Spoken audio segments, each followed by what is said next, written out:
Welcome to Telugu 70mm. ఈరోజు మన guest ఎవరు అంటే కేసీఆర్ గారు.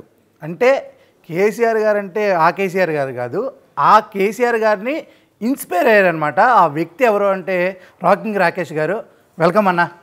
అసలు మన బాండ్ వేరే. నేను ఫస్ట్ నుంచి మిమ్మల్ని చూస్తూ ఉన్నా. అంటే మీరు మిమిక్రీ ఆర్టిస్ట్గా పడే కష్టాల దగ్గర నుంచి, భోజనం కూడా లేని పరిస్థితి దగ్గర నుంచి ఒక 100 మందికి భోజనం పెట్టే స్థాయికి ఎదిగారు. అంటే ఒక సినిమా తీశారు. మీ కళ నెరవేరిందా లేదా? నువ్వు ఇంటర్వ్యూ చేస్తున్నావు అంటే నా కళ నెరవేరినట్టు, అర్థమైందా? ఇక అంతకు మించి నేనేం చెప్తా, నెరవేరినట్టే. యాక్చువల్గా మనం జబర్దస్త్ చేసేటప్పుడు ఓన్లీ చిన్న స్క్రీను వస్తే చాలు, ఈ స్క్రీన్లో కనిపిస్తే చాలు అనుకున్నాం. 70mm స్క్రీన్లో పడుతుంది బొమ్మ మనకి. 70mm అక్కడ 70mm బొమ్మలో పడుతుంది, ఇక్కడ 70mm తెలుగు యూట్యూబ్ ఛానల్లో నా బొమ్మ ఇంటర్వ్యూ వస్తుంది. ఎలా ఫీల్ అవుతున్నారని అంటే, కొంతమంది హిట్ కావాలనుకుంటారు, కొంతమంది డబ్బులు కావాలనుకుంటారు, కొంతమంది అసలు ఆ స్క్రీన్ మీద పడ్డమే గగనం అనుకుంటారు. మీ ఫీలింగ్ ఎలా ఉంది అసలు? స్వామి, మీరు కూడా నాలాగే మాలే వేసారా ఏంటి? మాలేం వేయలేదు, మీరు మాల్లో ఉన్నారు కాబట్టి మేము కూడా సాంప్రదాయంగా ఉండాలి అంతే, కొత్తగా ఉండాలి కదా. వెరీ నైస్, మంచి కాన్సెప్ట్, మంచి ప్రశ్న అడిగారు. ఎలా ఉంది అని అంటే, మనం ఏ స్థాయి నుంచి వచ్చామో ఒకసారి మళ్ళీ రేపు నా థియేటర్లో నా సినిమా పడ్డ తర్వాత వెంటనే బయటికి వచ్చి ఏ అహంకారం కూడా తలకి ఎక్కకుండా మళ్ళీ వెంటనే ఏ స్థాయికి వచ్చానో ఒకసారి గుర్తు చేసుకుంటే దానికి మించిన ఆనందం అనేది ఉండదు. ఎందుకంటే ఒకప్పుడు మనం ఏంటి, ఇప్పుడు ఏంటి అని అంటే ఇంతకు మించి అదృష్టం ఉండదు. బేసికల్లీ మనలాగా టాలెంట్ ఉన్నోళ్ళు చాలామంది ఇంకా ఉన్నారు. మనకన్నా గొప్ప కుటుంబంలో ఉన్నోళ్ళు కూడా ఈ ప్రయత్నం చేయలేక ఉన్నారు. అంటే అటు టాలెంట్ ఉన్నోళ్ళు ఉన్నారు, ఇటు డబ్బు వెనక ఒక వంశపారంపర్యం అనే ఒక పెద్ద పదాలు పెట్టుకొని అన్నీ కూడా ఒక ఏమంటారు దాన్ని, ఒక కుటుంబం, సినిమా కుటుంబం నుంచి వచ్చిన వాళ్ళు కూడా కరెక్ట్ హిట్ లేక ఆ కుటుంబంలో నుంచి కరెక్ట్ ఇంకా పడలట్లేదు అని. అట్లాంటిది ఒక మిమిక్రీ స్థాయి నుంచి వరంగల్ జిల్లా నుంచి వచ్చిన నేను ఈరోజు వరంగల్లో కాకుండా ప్రపంచవ్యాప్తంగా నా పోస్టర్ పడిందంటే, ఇంత పాపులారిటీ సినిమాకి వచ్చింది అంటే జబర్దస్త్ ఆల్వేస్ పాపులారిటీ వచ్చినట్టే. మిమిక్రీ ఆర్టిస్ట్గా కొంత పేరు వస్తే చాలనుకున్నా, జబర్దస్త్లో కనిపిస్తే చాలనుకున్నా. జబర్దస్త్ అలాంటిది నన్ను టీం లీడర్ని చేసి, జబర్దస్త్ నన్ను ఏకంగా ఒక కథకి నన్ను హీరోని చేసింది. అది చాలామందికి పెళ్ళి అయ్యాక, అంటే ఒక అమ్మాయి తోడయిన తర్వాత కొంతమందికి సక్సెస్ అనేది పీక్స్లో ఉంటుంది. మనం రీసెంట్గా చూసుకుంటే కా సినిమాలో కిరణ్ అబ్బవరం కానీ, అలాగే అల్లు అర్జున్ గారి కానీ, అంటే మార్చేసే సిచ్యువేషన్ ఉంటుంది. సుజాత గారు ఎంటర్ అయ్యాక మీ దగ్గర ఎలా ఉంది? చెప్పాలి అని అంటే, తన ముందు తన తర్వాత నా ప్రయాణం ఒకటే. కాకపోతే నా ప్రయాణానికి తను ఊపిరైంది, ధైర్యమైంది. మన ప్రయాణం ఒంటరిగా చేస్తున్నప్పుడు చీకట్లో చేస్తూ ఉంటాం. మనల్ని ప్రోత్సహించే వాళ్ళంతా నటన. మన ముందు ఉంటారు, కరెక్ట్గా ఆ రూమ్లోకి వెళ్ళగానే మన గురించి ఏం మాట్లాడతారో తెలుసు. ఇక్కడ ఎక్కడైనా ఎవరైనా అంతే. మనం ఉన్నంత వరకు మాత్రం మన ముందు ఒక రకంగా మాట్లాడతారు, మనం వెళ్ళిన తర్వాత ఇంకో రకంగా మాట్లాడతారు. భార్య మాత్రమే మనం ఉన్నా లేకపోయినా మన గురించి స్టాండ్ తీసుకొని మాట్లాడేది ప్రపంచంలో ఎవరు ఉన్నారంటే మనకన్నా మన తల్లి, దాని తర్వాత మన భార్య, ఇద్దరే. వచ్చిన తర్వాత ఎలా ఉంది అని అంటే, నీకు తెలుసు ఆదిత్య, బ్రహ్మాండమైన సపోర్ట్. తన సపోర్ట్ లేదే నేను నీ ముందుట్లో కూర్చునే, చాలా పాజిటివ్ సపోర్ట్ చేస్తుంది. నేను మాల వేసుకుంటే నేనే వేసుకుంటానండి, నేనేం చేసినా కూడా మీకు తోడుగా ఉంటానండి, చాలా బూస్టప్ ఇస్తూ ఉంటుంది తను. అలా అంటే బూస్టప్ ఇచ్చారు కాబట్టి కేసీఆర్ అనే సినిమా బయటకు వస్తుంది. ఈ సినిమాలో కేసీఆర్ గురించి చూడాలా లేదా కేసీఆర్ని అభిమానించే ఒక వ్యక్తిని చూడాలా? ఏం చెప్పబోతున్నా? అయితే ఒకటి చెప్తాను స్వామి, నేను పెద్ద బజ్జున్న వ్యక్తిని అయితే కాదు. చాలా దిగువ మధ్య తరగతి నుంచి వచ్చి చాలా సర్వసాధారణమైనటువంటి ఆర్టిస్ట్ని, నీకు తెలుసు. ఎప్పుడో పెద్ద కాంట్రవర్సీలకు వెళ్ళను. ఏదో నా లైఫ్ ఉంది అని అంటే ఓ పద్ధతిగా ఒక స్కేల్ ప్రకారమే వెళ్తూ ఉంటా. అట్లాంటిది నా థియేటర్కి ఎందుకు రావాలి? 100 సినిమాల్లో నాదొక సినిమానే కదా, రేపు రిలీజ్ 10 సినిమాల్లో నాదొక సినిమా. రాకింగ్ రాకేష్ కానీ థియేటర్లు ఎందుకు రావాలి, ఎందుకు ఇవ్వాలి అని ఒక ప్రశ్న ఒకటి వేస్తే, నేను పెట్టుకున్న పేరు, నా ముందు చాలామంది జబర్దస్త్ నుంచి హీరోలు అయ్యారు. నేను పెట్టుకున్న పేరు బలమైన పేరు. ఆ బలమైన పేరు 90% నన్ను కవర్ చేస్తుంది, నా మీద ఆరాలి. ఇంకొక 10% నేను చేయగలిగితే థియేటర్ వరకు జనాలు వచ్చిన తర్వాత వాళ్ళని నేను 10% మెప్పించగలిగితే నేను అక్కడే సక్సెస్ అయినట్టు. నిజమైన సక్సెస్ ఏంటి అంటే ఆదిత్య స్వామి, నేను ఆల్రెడీ సక్సెస్ అయిపోయా. ఒక సినిమా తీసి రిలీజ్ థియేటర్లో నా సినిమా బొమ్మ పడుతుంది 22వ తారీఖు అని అంటే నాకు దేవుడు ఇచ్చిన అదృష్టం నాకు చాలా స్వామి. ఎందుకంటే చాలా పెయిన్స్ ఉంటాయి రిలీజ్ అవ్వక, సినిమా తీసి సరైన పుషప్ లేకుండా ఎన్నో సంస్థలు ఉన్నాయి. అలాంటిది నాకు దీపా ఆర్ట్స్ శ్రీనివాస్ గౌడ్ గారు నా ముందుకు వచ్చి నన్ను ఎంత ప్రోత్సహించారో నా మనసుకు తెలుసు, నా వ్యక్తిత్వానికి తెలుసు. దిల్ రాజు అన్ని సినిమాలు చేయాల్సిన అవసరం లేదు, లేకపోతే మైత్రి వాళ్ళే అన్ని సినిమాలు చేయాల్సిన అవసరం లేదు, లేదా ఇంకొక అదేంటి ఇక్కడ సురేష్ ప్రొడక్షన్స్ అన్నీ చేయాల్సిన అవసరం లేదు. అలాంటి చిన్న కళాకారులకి, చిన్న సినిమాలు చేసుకునే వాళ్ళకి కూడా ఊపిరి. ఇప్పుడు అన్ని చిన్న సినిమాలే ఆడుతున్నాయి. అలాంటి కొత్తదనాన్ని, కొత్త ఆర్టిస్టులను తీసుకురావాలనే దీపా ఆర్ట్స్ వాళ్ళు నన్ను ఎంకరేజ్ చేసి నా సినిమాని ఎంత క్రూషియల్స్ టైంలో కూడా అన్ని థియేటర్లు ఇచ్చారు అని అంటే, నిజం చెప్పనా, డిస్ట్రిబ్యూటర్లు అయితే షో వేయండి, డబ్బులు ఇస్తాం, అవి ఇస్తాం, ఇవి ఇస్తాం అని అంటారు. ఆయన ఒక ట్రైలర్ చూసి నేను వచ్చి అడిగానని నాకు ఈరోజు అన్ని థియేటర్లు హెల్ప్ చేశారు ఆదిత్య. ఇంక ఇంతకన్నా జీవితానికి ఏం కావాలి? నేను ఆల్రెడీ సక్సెస్ అయిపోయాను. ఇంకా నాకు మీరు ఇప్పుడు చెప్పిన పాయింట్ బట్టి నాకు ఒక క్వశ్చన్ అడగాలనిపించింది. ఈ దీపా ఆర్ట్స్ అనేది అమరన్ సినిమా హిట్ అయిందా?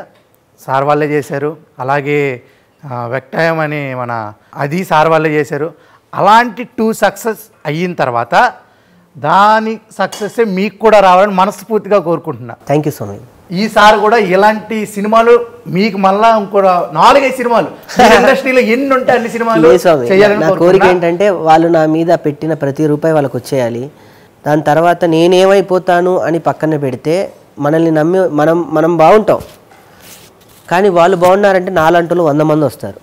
సో నా అల్టిమేట్గా రేపు అనేది మన జీవితంలో ఒక చేంజ్ ఆఫ్ గేమ్ లైఫ్. రేపు మళ్ళీ సినిమా చేస్తాం, రేపు మళ్ళీ ఏదైనా చేస్తాం. అల్టిమేట్గా మనకు సినిమా తప్పే ఏమీ లేదు. గెలిచినా సినిమానే చేస్తాం, ఓడిపోయినా సినిమానే చేస్తాం.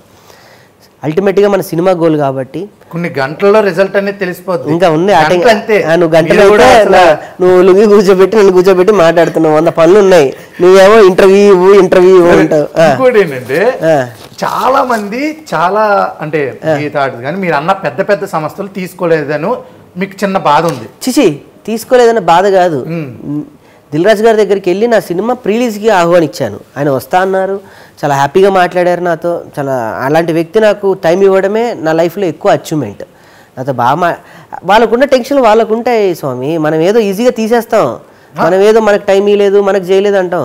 మనకు కొన్ని పనులకే మనం సతమతం అవుతుంటే అలాంటి దిల్ రాజు గారికి ఎన్ని పనులు ఉంటాయి. గేమ్ చేంజర్ విషయాల్లో తను ఎన్నో తలమునకలై ఉన్నారు. తన బిజినెస్ మనం అది కూడా అర్థం చేసుకోవాలి, టైం ఇవ్వలేదు, టైం తీసేయలేదు అని. సో నేను అక్కడ దాకా కరెక్ట్ టైంకి వెళ్ళలేకపోయానేమో అని నేను బాధపడతా. నేను శ్రీనివాస్ గౌడ్ గారికి నేను కరెక్ట్ టైంలో వచ్చా, నా అదృష్టం కలిసి వచ్చింది. దేవుడు ఇక్కడికి వెళ్ళు, నీకు అదంతా కాదు, నువ్వు ఇక్కడికి వెళ్ళు, నువ్వు ఇక్కడ అన్నం తినాలి, నీకు అన్నం పెట్టే ప్లేస్ ఇక్కడ దొరికింది, నీ రూపాయి ఇక్కడ ఉంది, నీకు మెతికి ఇక్కడ రాసి పెట్టుందని నన్ను ఇక్కడికి పెట్టారు అంతే. ఇప్పుడు సినిమా స్టార్టింగ్లో కూడా మీరు శివమాల్లోనే ఉన్నారు, ఎండింగ్లో కూడా శివమాల్లోనే ఉన్నారు. అంటే శివుడు భక్తుడా లేకపోతే మీరు ఎట్లా? ఇందులో 2 కారణాలు ఉన్నాయి స్వామి.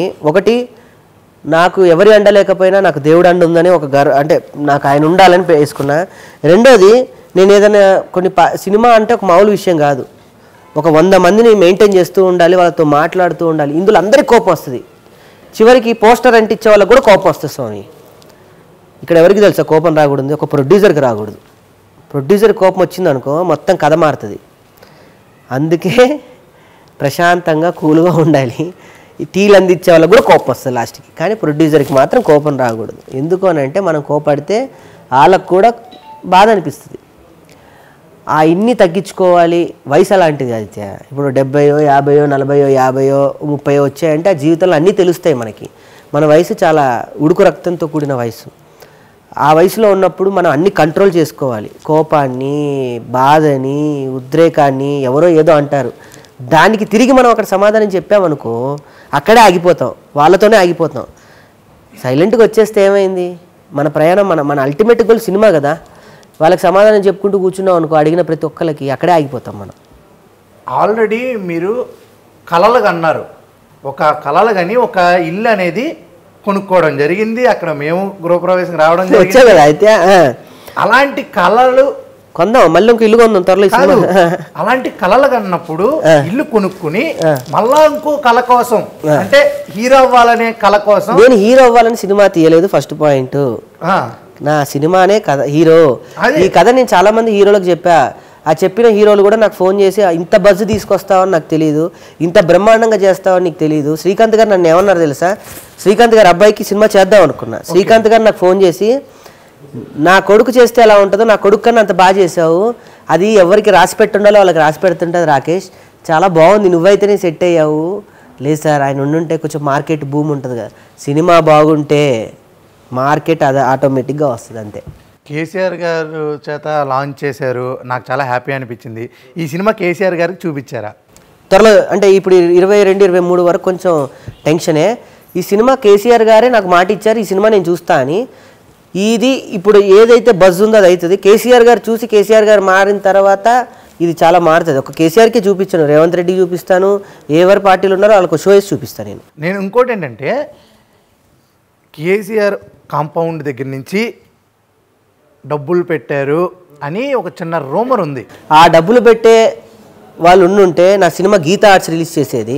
అదే బినామీలు నా వెనకుంటే దిల్ రాజు గారు అని పేరు ఎందుకు అంటున్నానో నీకు తెలిసే విషయం. దిల్ రాజు గారు నా సినిమా రిలీజ్ చేస్తారు.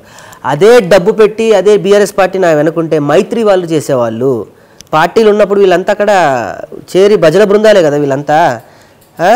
మరి నా సినిమా దీపా ఆర్ట్స్ వాళ్ళు రిలీజ్ చేస్తున్నారంటేనే నా వెనక ఎవరూ లేరు అని అర్థం. ఓకేనా?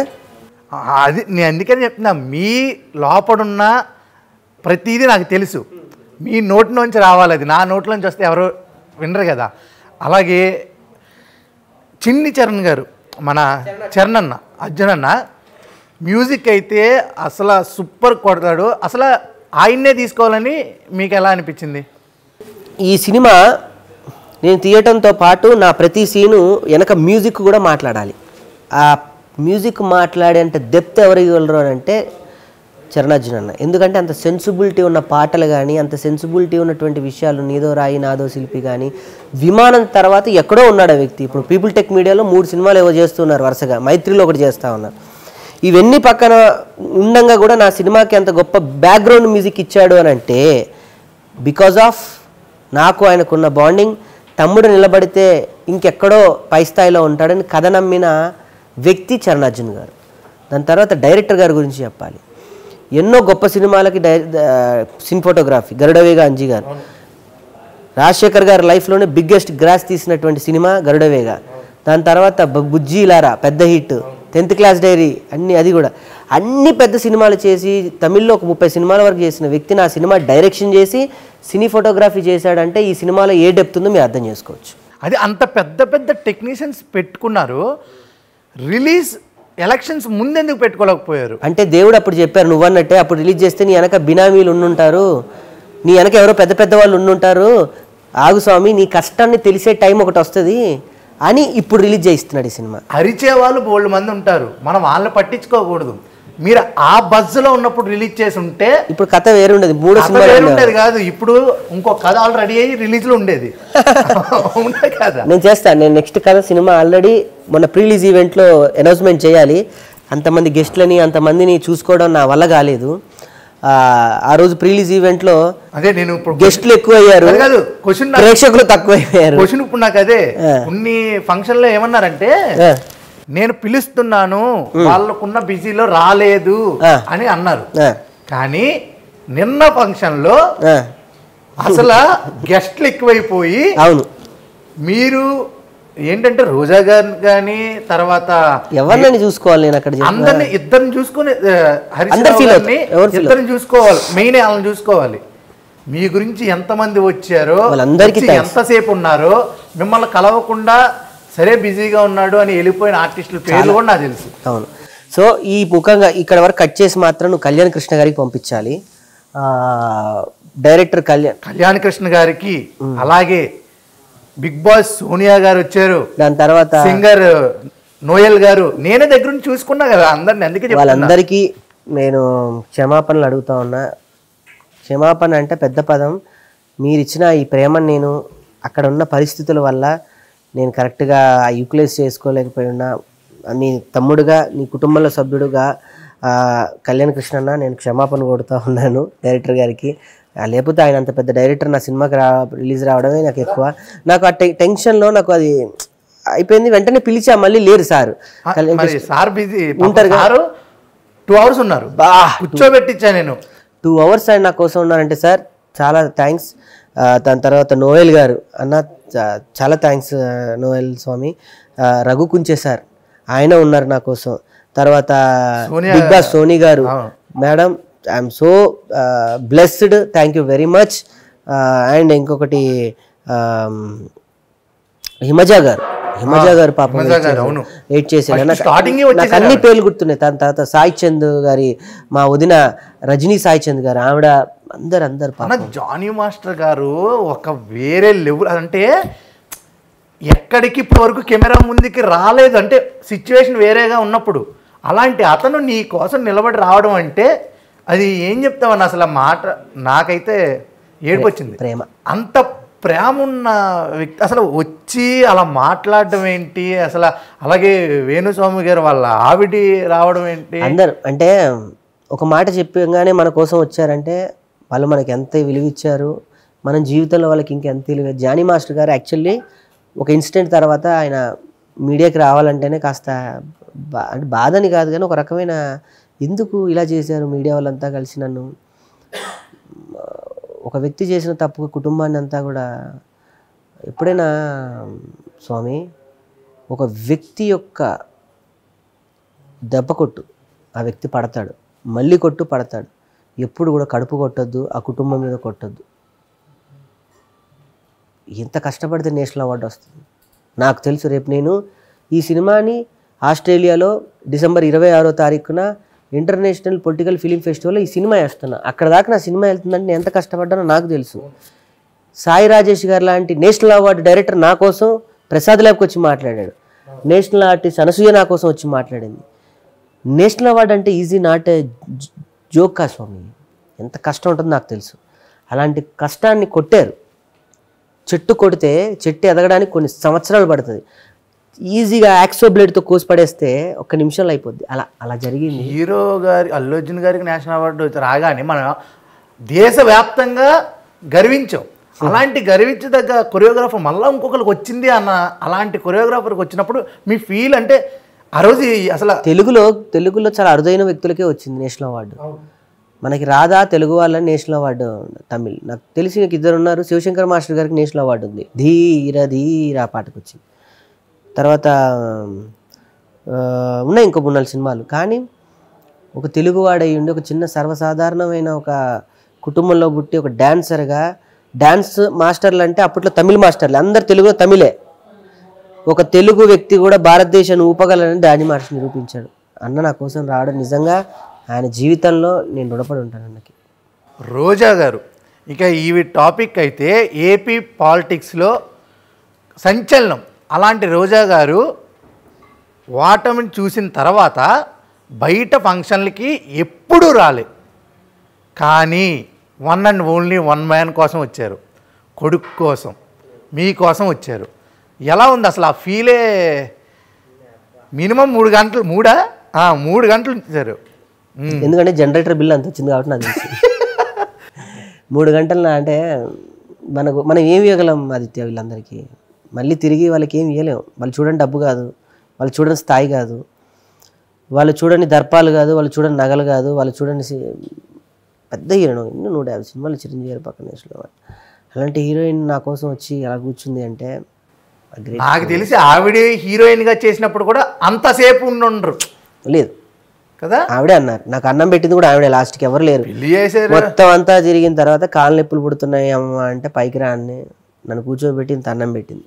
అంత గొప్ప వ్యక్తి ఆవిడ. అంతే సూపర్. అసలు అంటే మీకు ఇండస్ట్రీలో ఉన్న ఆర్టిస్టులు వాళ్ళతో ఉన్న రిలేషన్ ఎలా ఉంది అని తెలియజేయడానికి ఒక స్టేజ్ మీద అంత ఒక్కొక్కరిని పిలాల్సింది ఒక 20-30 మందిని ఒకేసారి పైకి ఇన్వైట్ చేసే స్థాయికి మీరు వచ్చారంటే మీ మీద ఉన్న టైంకి నేను ఒక్కొక్కరిని పిలిస్తే తెల్లారద్ది మీరు తీయలేదు. ఇక్కడ నా డబ్బు పెట్టి నేను కష్టపడి సినిమా తీసా. మరో బలగంతో పోలుస్తున్నారు అంటే నేను అన్న అందరినీ బలగం సినిమాతో పోల్చకండి. బలగం అనేది ఒక వెనక దిల్ రాజు లాంటి ఒక గొప్ప వ్యక్తి ఉన్నారు, వేణన్న లాంటి ఒక గొప్ప రచయిత, అందులో ఉన్న డైరెక్టర్ ఉన్నాడు. నేను ఆ స్థాయికి వెళ్ళాలంటే ఇంకా చాలా టైం పడుతుంది, నాకు కొంచెం టైం పడుతుంది. మొదటి సినిమాలోనే నన్ను తీసుకెళ్ళి అక్కడ పడేశారనుకోండి, తలకి అహంకారం ఎక్కితే, మనిషికి బలుపు అహంకారం ఏమన్నా వస్తే ఏమీ చేయలేం. శరీరానికి రోగం వచ్చిందనుకో ట్యాబ్లెట్స్ వేసుకోవచ్చు స్వామి. అహం కారం బలుపు ఇలాంటివి వచ్చాయంటే ట్యాబ్లెట్స్ లేవు, మనిషి నాశనం అయిపోతాడు. అంటే క్యాన్సరు, కొన్ని మాలలో ఉన్న వాటి కొన్ని పదాలు చెప్పకూడదు, అలాంటి రోగాలు వచ్చిపోతారు. అంటే మనం మనిషిని మనిషిలానే ఉండాలి ఎప్పుడు కూడా. నాకు మొన్న రచ్చరవి గారు ఒక మాట అన్నారు స్టేజ్ మీద, చాలా ఆనందం అనిపించిన మాట. రాకేష్ని నేను చెప్పులు లేకుండా చూశాను, అప్పుడు చెప్పులు కొనుక్కోవడానికి డబ్బులు లేవు, ఇప్పుడు చెప్పులు లేకుండానే చూస్తున్నాను కానీ డబ్బులు ఉన్నాయి, తేడా ఒకటే, మనిషి మారలేదన్నాడు. మనం ఎప్పుడు నువ్వే అన్నావు అన్న, అప్పుడు ఎలా ఉన్నావు ఇప్పుడు అలానే ఉన్నావు. నాలో ఏదైనా మార్పు వచ్చిందంటే ఆదిత్యనే నా దగ్గరికి రాడు, ఇంటర్వ్యూ చేసేదేనా నేను చేయాలని కూడా చాలా ఉంటారు నా ముందు. నిన్ను అడిగే వాళ్ళు కూడా ఉంటారు, ఆదిత్య గారు ఒక్క మీ ఛానల్లో తెలుగు 70mm మీ ఇంటర్వ్యూ పెట్టండి సార్ ప్లీజ్ సార్, నేను కష్టపడుతున్నాను సార్ అని. ఆదిత్య లాంటోడే నా గురించి ఒక గంట వెయిట్ చేసి ఇక్కడ అన్నా నువ్వు పోయిరా, నువ్వు నా గొప్ప ఎవరి ఫీల్డ్లో వాళ్ళు గొప్ప. ఆదిత్య ఎవరు ఒకటి గుర్తుపెట్టుకో, నేను అదే చెప్తున్నా, నీకు నువ్వు తగ్గించుకో, నీకు నువ్వే హీరో, నీకు నువ్వే కింగ్, నీ కుటుంబానికి నువ్వే నా హీరో, అదే నా సినిమా. నీ కుటుంబానికి నువ్వే మెగాస్టార్, పవర్ స్టార్, ఇంకే స్టార్ అయినా నీ కుటుంబానికి నువ్వే. ఎవరు మనల్ని పొగడ్డానికి రారు ఇక్కడ.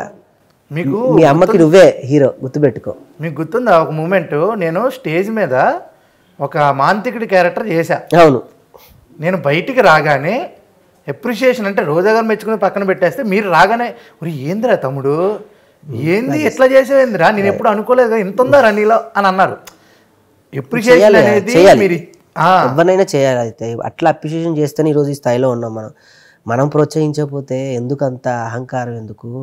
మనం ఏమి పెద్ద ఇక్కడ ఏమి లేకుండా వచ్చిన వాళ్ళం, ఏదో వచ్చింది కదా అని వెళ్ళామనుకో, మన కుటుంబం ఉంది, మనల్ని నమ్మిన వాళ్ళు ఉన్నారు, రేపు మన దారి మార్గం ఇవన్నీ రాకూడదని నేను ఎప్పుడూ దైవధ్యానంలో ఉంటా. ఎందుకు అంటే ఇవి ఎక్కడన్నా నా దరిదాపుల్లోకి వస్తే నేను స్ప్రేలు కూడా కొట్టుకోను, నీకు తెలుసో తెలీదు. నాకు వాచ్లు అంటే ఇష్టం, చూసుకుంటాను తప్ప పెట్టుకోను.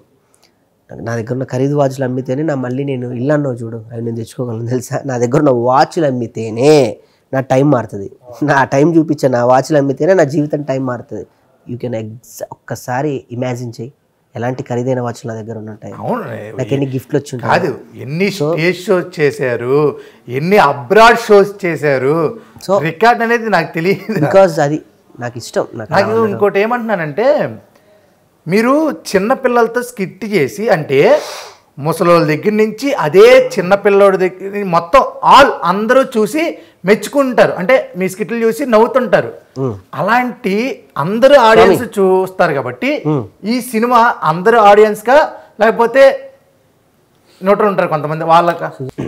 మంచి పాయింట్ స్వామి. సినిమా ఎప్పుడు అల్టిమేట్ సినిమానే.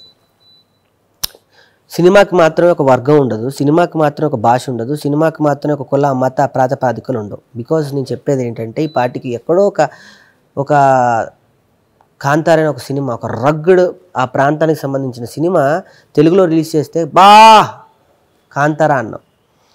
అట్లా మన సినిమాలన్నింటినీ ఓన్ చేసుకోవడంతో పాటు పక్క భాష సినిమాలు కూడా మనం ఓన్ చేసుకునే స్థాయికి వచ్చాం. సినిమా ఎప్పుడు సినిమానే స్వామి. ఎప్పుడెప్పుడో 1970లో పుష్పక విమానం అని ఒక సినిమా వచ్చింది, అంటే 70లోనో 80లోనే వచ్చింది, సంగీతం శ్రీనివాస్ గారు. ఆ సినిమా చూడు ఎప్పుడన్నా, చూసావా? పుష్పక విమానం సినిమా చూసావా? మీకు ఇప్పుడు పుష్పక విమానం అంటే ఇప్పుడు విజయ్ దేవరకొండ గారి తమ్ముడిది కదమ్మా, సంగీత శ్రీనివాస్ గారు తీశారు. అందులో డైలాగులు ఉండవు, కథనే ఉంటుంది, అందులో బ్యాక్గ్రౌండ్ మ్యూజిక్ ఉండవు, మాటలు ఉండవు, పాటలు ఉండవు, కానీ ఆ సినిమా అప్పట్లో సంచలనం. అంటే కథ గొప్పదైతే ఎటువంటి సినిమా అయినా ఆడేస్తుంది. అయితే ఏదో సినిమా తీద్దామని ఆఫీస్ తీయలే, ఏదో సినిమా తీసి ఒక 5గురిని పెట్టుకొని ఎంటర్టైన్ అవుదామని సినిమా తీయలే, నా జీవితాన్ని గడుపుదామని సినిమా తీయలే, అంతకు మించి ఇంకేదో చేద్దామని సినిమా తీయలే. ఈ సినిమాకి ఆఫీస్ లేదు, ఈ సినిమాకి డైరెక్షన్ డిపార్ట్మెంట్ అంటూ ఒకటి లేదు. ఈ సినిమాకి కాస్ట్యూమ్ అన్నీ అప్పటికప్పుడు కుదిరించుకొని అప్పటికప్పుడు మాట్లాడుకొని నా సినిమా కథ నా ఇంట్లోనే రాసుకున్నాం, నా సినిమా కథ నేను చెట్టు కింద కూర్చొని రాసుకున్నా, నా సినిమా కథ కనిపించిన వాళ్ళకల్లా చెప్పుకున్నా, నా సినిమా కథ నేను గుండెలో రాసుకున్నా. మీకు కథ ఇంత ఇష్టం కాబట్టే ఇన్ని చేయగలిగారు. అలాగే మీరంటే ఇష్టమున్న మా ఛానల్లో మా కో యాంకర్ అనే ఒక వ్యక్తి ఉన్నారు, అంటే చాలా ఇష్టం నేనంటే ఆ యాంకర్ని. ఆయన అన్నాడు, కొన్ని క్వశ్చన్స్ అడుగుతాను, మా అన్నయ్య నేను కలుస్తాను అన్నాడు. అయ్యో బాబు, చాలా మంచి యాంకర్ మా నాగేందర్ రా. నేను ఫస్ట్ టైం చూస్తున్నాను ఇదేందో ఇద్దరు కలిసి రోజు యాక్చువల్గా ఇద్దరు కలిసి చెయ్యాలి. ఇగో మా ఓడన్నా, ఇక నేను క్విట్ అవుతాను, మా ఓడైతే నువ్వు ఉండు, సరదాగా జరుగు, సరదాగా బాగుంది ఉంటాను. అయితే సరే, బాగుంది. ఇలా ఇంటర్వ్యూ చేయండి ఇద్దరు, చిన్న అబ్బాయి ఇలాగే చెయ్యాలి, చంటి అబ్బాయి చిన్న అబ్బాయి లాగా, పెద్ద అబ్బాయి లాగా. స్వామి ముందుగా నమస్కారం. నేను కూడా జబర్దస్త్లో చేద్దామని వచ్చి అవినాష్ అని టీంలో చేశాను 2-3 స్కిట్లు. అబ్బో సూపర్ కదా. మీరు రాసినప్పుడు నేను చూసేవాడిని, ఆ చిన్నపిల్లలతో అదంతా చాలా కష్టపడి వాళ్ళ పేరెంట్స్ని తీసుకొచ్చేది అంతా చాలా కష్టపడి రైటింగ్ అంటే నాకు ఇష్టమే, బట్ నేను చూసా మీ కష్టం. సో రైటింగ్ గురించి వచ్చింది కాబట్టి మీ కో రైటర్ మన రాజ్ కుమార్ గారి గురించి ఏం చెప్తారు ఈ మూవీకి సంబంధించి? రాజ్ కుమార్ గురించి చెప్పాలి అంటే ఈ సినిమాకి చాలా పెద్ద కథ చెప్పాలి. నాతో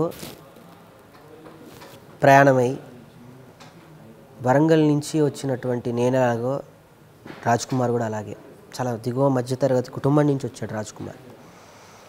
తను నాకు జబర్దస్త్లో 12 సంవత్సరాల ఇప్పుడు ఇది జబర్దస్త్ 13 సంవత్సరాలు ఇది రన్నింగ్. 13 సంవత్సరాల క్రితం రాజ్ కుమార్ అప్పటి నుంచి ఇప్పటి వరకు నాతోనే ఉన్నాడు. ఒక 13 సంవత్సరాల నుంచి మేము స్నేహంగా ఉన్నాము అంటే మీకు అర్థమై ఉంటుంది. ఎస్పి బాలసుబ్రహ్మణ్యం గారు ఒక మాట అంటారు, ఒకసారి స్నేహం చేయి, చచ్చేంత వరకు బతుకు ఆ స్నేహంతో.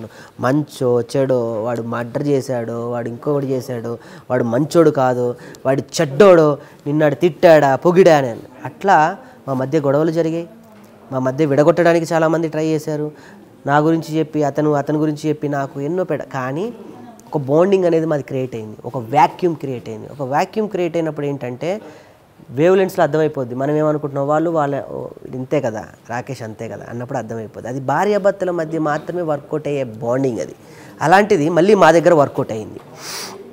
ఈ సినిమాకి వచ్చి రాజ్ కుమార్ ఎంత ప్రౌడ్గా అంటే నేను ఒకటే చెప్తాను స్వామి, నేను డబ్బు లేకని పరిస్థితుల్లో ఈ సినిమా తీసా. అందరూ డబ్బుని తీస్తారు, ఒకటి సర్టెన్ డబ్బు పెట్టుకొని తీస్తారు.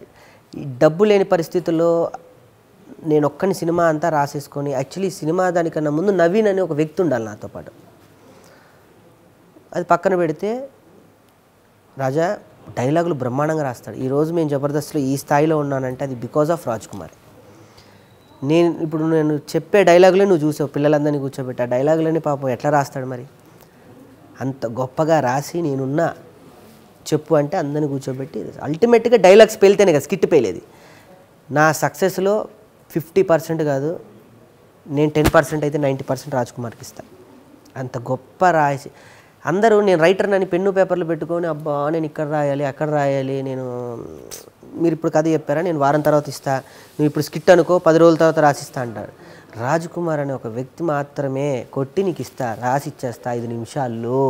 ద ఫాస్టెస్ట్ రైటర్, నేను చూసినంత వరకు ఫాస్టెస్ట్ రైటర్. అంత గ్రాప్స్ చేసి అంత ఎనర్జెటిక్గా అంత క్విక్గా పంచ్ టు పంచ్ ఇవ్వగలిగే ఏకే వ్యక్తి ఎవరన్నా అంటే రాజ్ కుమార్ మాత్రమే. నేను ఎప్పుడు రాజ్ కుమార్ని అందరు త్రివిక్రమ్ అనేది అని అంటూ ఉంటారు, నేను త్రివిక్రమ్ కన్నా గొప్పోడు అంట. ఎందుకంటే త్రివిక్రమ్ గారికి కూడా టైం స్పేస్ ఉంటే తప్ప రాయలేరు. మనోడికి చెట్టిస్తే చాలు మొత్తం రాసేస్తాడు, చెట్టిస్తే చాలు చరిత్ర రాస్తాడు, రాసి పెట్టుకో ఇదే టైటిల్. చెట్టు చూపిస్తే చాలు రాజ్ కుమార్కి చరిత్ర రాసేస్తాడు, అంత గొప్ప రైటర్. ఈ సినిమాకి అరే స్వామి ఏదో కొన్నే డబ్బులు ఇచ్చా, అన్నీ ఇవ్వలే.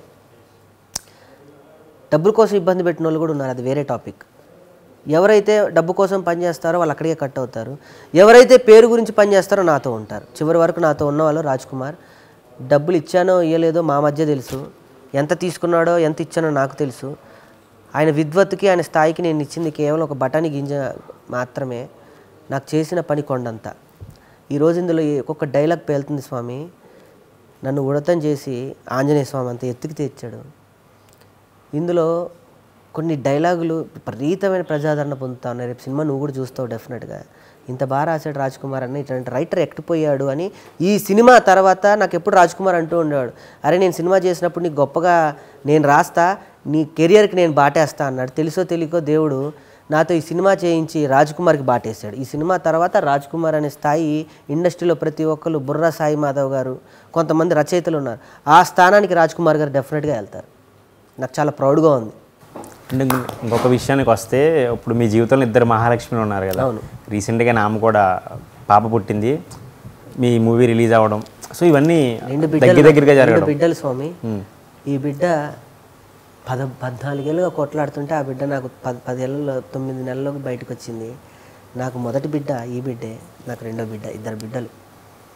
నా బిడ్డ నన్ను ధైర్యంగా, నాన్న నీకేం కాదని ఉంటే రేపు థియేటర్లోకి బిడ్డ వెళ్ళి, మా బిడ్డ పేరు ఖ్యాతిక. ముందే ఈ సినిమా నాకు ఖ్యాతి తెస్తుందనే ఖ్యాతిక అని పేరు. Nice nice. అండ్ ఇంకొకటి ఏంటంటే, చాలామంది అంటూ ఉంటారు మీరు చాలా సైలెంట్, ఇప్పుడు హైదరాబాద్ అంతా యాక్చువల్గా అయితే party culture, club culture, so మీరు చాలా దూరంగా ఉంటారు, చాలా ఒబీడియంట్గా ఉంటారు, జబర్దస్త్లో కూడా పెద్ద ఎవరితో ఎక్కువ మాట్లాడరని చెప్పేసి అంటారు. సో దీనికి రీజన్ ఏమై ఉంటుంది? అంటే రీజన్ ఏంటంటే స్వామి, నేను ఒక విభిన్నంగా ఉండాల్సిన వ్యక్తిని, నా అవసరాల కోసం 10 మందిని వాడుకునే వ్యక్తిని కాదు. అలా అని ఆ 10 మందిని మెయింటైన్ చేస్తున్న వాళ్ళు కూడా తక్కువ నేను చెయ్యను. అది ఎవరి అవసరం, ఎవరి ప్రలోభ పెట్టడం వాళ్ళది. నా సర్కిల్ వేరు, నేను వేరు. నాకున్న అంటే రేపు నా జీవితంలో మనం ఎదగాలి అంటే మనకు మించిన గొప్ప వ్యక్తులతో మనం తిరిగితే తప్ప, గొప్ప వ్యక్తులతో ఆలోచనలు ఉంటే తప్ప మనం వెళ్ళలేము. అలాగని జబర్దస్త్లో నాకు లేరని కాదు. సుధీర్ స్వామి దగ్గర నుంచి నేను చాలా ఒబీడియంట్ నేర్చుకుంటాను. ఎలాంటి ఒబీడియంట్ నేర్చుకున్నానంటే, ఎంత స్థాయికి వెళ్ళినా మనం అలానే ఉండాలి, మనం ఎంత ఉన్నా అలానే ఉండాలని సుధీర్ అన్న దగ్గర నుంచి నేను నేర్చుకుంటాను. నాకు ఇష్టమైన వ్యక్తి గెటప్ సీన్ అన్న. నాకు ఏదైనా బాధ వచ్చినా, నాకు ఆనందం వచ్చినా, ఏదన్నా కోపంగా అనాలన్నా నేను సీన్ అన్నకే ఫోన్ చేస్తాను. ఒక తండ్రి స్థానంలో ఉంటారు సీన్ అన్న. అన్నీ తట్టుకున్నాడు ఆయన. నా దగ్గర కోపం తట్టుకున్నారు, బాధ తట్టుకున్నారు, ప్రేమ తట్టుకున్నారు. మేము అందరం ఆయనకి కమల్ హాసన్ గారు అని పేరు పెట్టుకుంటాం. వదిన, సుజ్జి వదిన, వాళ్ళిద్దరంటే నా పెళ్ళికి తల్లిదండ్రులా వచ్చి మమ్మల్ని ఆశీర్వదించారు వాళ్ళిద్దరూ నా జీవితంలో. మా సీన్ అన్న నాకు ఎప్పుడూ ఉంటారు, నాకు ఇన్స్పిరేషన్ సీన్ అన్న అంటే. అంత గొప్ప యాక్టర్. అలా నేర్చుకుంటా. ఆది దగ్గర నుంచి మనం ఏ స్థాయి నుంచి వచ్చామో, ఇప్పుడు ఏ స్థాయిలో ఉన్నామో మర్చిపోకూడదని నేర్చుకుంటా. నీతో ఎలా మాట్లాడతాడో నాతో అలానే మాట్లాడతాడు, నాతో ఎలా మాట్లాడతాడో వాళ్ళ అసిస్టెంట్తో అలానే మాట్లాడతాడు, వాళ్ళ అసిస్టెంట్తో ఎలా మాట్లాడాడు, రోడ్డు మీద అన్న నాకు ₹1 దానం చేయన్నా అంటే వాళ్ళతో కూడా అలానే మాట్లాడతాడు. అంత ఒబీడియంట్ నేను నేర్చుకున్నాను. అదిరే అభి దగ్గర నుంచి. మన కుటుంబం కోసం మనం చేయటం కాదు, మన కాని కుటుంబం జబర్దస్త్ ఒకటి ఉంది. ఆ జబర్దస్త్ కుటుంబంలో ఒకడికి ఏదైనా చేయాలి అని నాకు మొదటి దగ్గర నుంచి, సినిమా పోస్టర్ రిలీజ్ చేసే దగ్గర నుంచి రేపు నిన్న ప్రీలీజ్ ఈవెంట్ వరకు కూడా అభియాన్నే చేశాడు. ఏమిచ్చి రుణం తీర్చుకోగలం? జబర్దస్త్లో ఏదున్నా నేనున్నా పెద్దరికంగా అని ముందుకొచ్చి తన టైంను కూడా పక్కన పెట్టి, తన హీరోగా తన డైరెక్షన్ చేస్తున్న సినిమాను కూడా ఆ టైం ఇచ్చి నాకు టైం ఇచ్చాడు. ఏం నేర్చుకోవాలి? ధనరాజ్ గారు. నాకు జబర్దస్త్ ఈరోజు ఈ స్థాయిలో ఉన్నానంటే ఆయన పెట్టిన భిక్ష.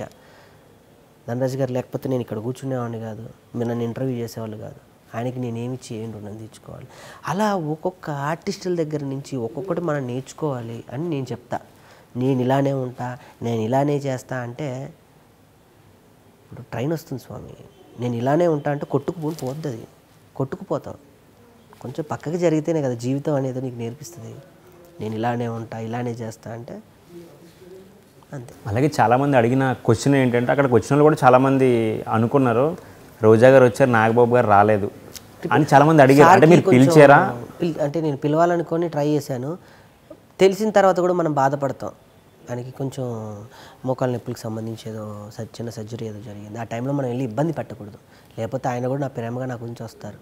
నేనంటే బాగా ఇష్టం, నాగబాబు గారికి ఇష్టం, నిహారిక గారికి ఇంకా ఇష్టం. అలా ఇష్టంతోనే వాళ్ళ ఫస్ట్ వెబ్ సిరీస్ నాన్న కూర్చి సినిమాలో నాకు ఒక అంత పెద్ద సినిమాలో నాన్న కూర్చొని ఫస్ట్ వెబ్ సిరీస్లో పింక్ ఎలిఫెంట్ అని నిహారిక గారు పెట్టిన ఫస్ట్ సంస్థలో నాకు పెద్ద అవకాశం ఇచ్చారు. ఆయన విషెస్ ఏమో చెప్పారా స్వామికి? ఆయన ఎవరండి? నాగబాబు గారు విషెస్ చెప్పారా? ప్రత్యేకంగా స్వామి రోజు కలిస్తేనే, రోజు ఉంటేనే ప్రత్యేకంగా ఉంటుందని అనుకోకూడదు. ఆడ ఎక్కడున్నా బాగుంటే చాలు అని ఆయన మనసులో ఇంత కోరుకున్నా కూడా నాకు బ్లెస్సింగ్స్ వచ్చేస్తాయి. Okay, thank you. భలే అడిగేసావు అసలు అన్ని క్వశ్చన్లు. నేను అడగాల్సిన క్వశ్చన్లు కూడా అడిగేసావు అన్న. మూవీ రిలీజ్ కొన్ని గంటలు, జస్ట్ ఒక 6 గంటలు రిలీజ్ అవబోతుంది. All the best, congratulations. యాక్చువల్గా మీ పేరు రాకేష్. ఈ సినిమాతో మీకు రావాలి చాలా క్యాష్.